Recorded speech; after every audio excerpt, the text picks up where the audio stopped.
There are a lot of Bluetooth speakers in the market, so it's hard to know which one is the best one.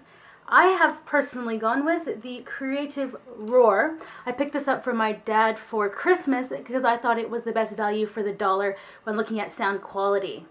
So let's take a closer look.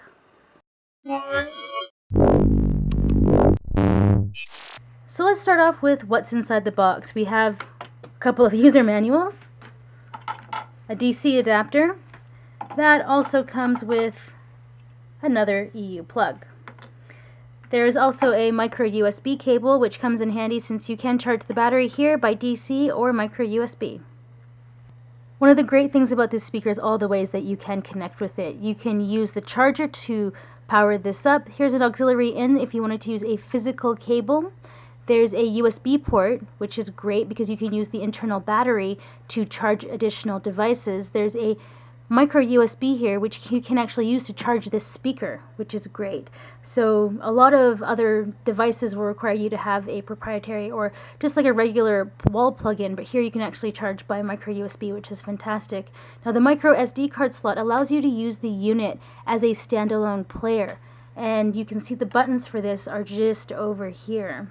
So you can play, select tracks, shuffle, and repeat. Now the only downside is this device does not come with the display, so you won't be able to pick and choose songs off the micro SD card slot.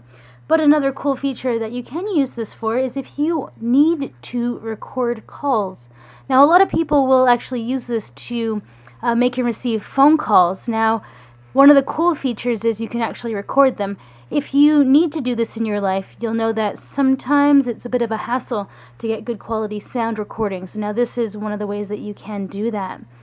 Now here comes the part of the speaker that's going to require you to get the instruction manual out to use.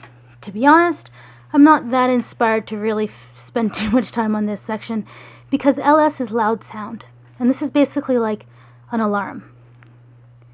Now this is for the Terra bass. Terra bass on. Terra bass off. So that just increases the bass. Now if we put it here on ARM, now we're in the loud sound section. Oh wait, okay, let's... LS mode 1. So now this will just play random loud sounds in order to keep you awake. Not really sure why you'd want that, but apparently there's 2 modes for that. Now when you get to the top of the speaker, things are a lot more simple. We have NFC, which is amazing for pairing your devices. There are just some LEDs to tell you what the status of the battery is. There's a little record to tell you if you're recording or not. And then you can just pair by the Bluetooth/phone button. And if you want to turn the volume up and down, there are buttons for that. And then there is the roar button, which kicks the bass up another notch.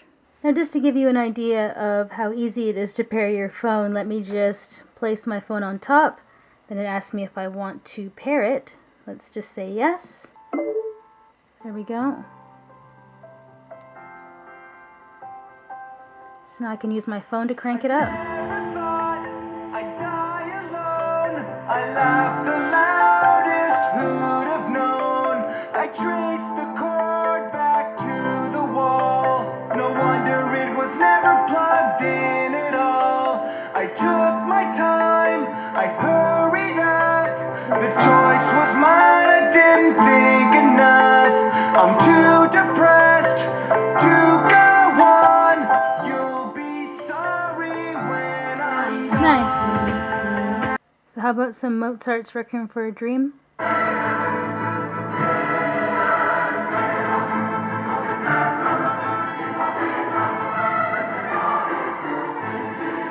So the sound is really quite good, but it is just missing a little bit of that deep bass. So what did you think? I think value for dollar, this is one of the best Bluetooth speakers currently on the market. It has a unbelievable amount of ports. We have the micro SD card, we have the USB, micro USB. It has an alarm feature even built in where, I mean, I'm not sure that I would want random loud sounds to keep me up, but if you need it, then that's something that, well, you found it. And the fact that it does call recording is incredibly handy because I know some people who specifically look for that. will actually buy a secondary device. So very handy little device for that. Now we do have a link to the written review where you can get a lot more detailed, and if you're looking to pick it up, I mean right now it's $150 on Amazon, which is half the price of the Bose SL3, which I think is the comparable to this one. Now I am doing a review of the Bose SL3 with the Creative, so if that's something that you want to see, I put a link to that video right there. You're going to have to wait and see and watch that one to find out which one I think is actually better. So Nicole Scott here from Mobile Geeks. If you haven't already, please subscribe to our video. It means nothing to you but the world for me, because I take a lot of time to make these videos for you, and I would love it if you would subscribe. What?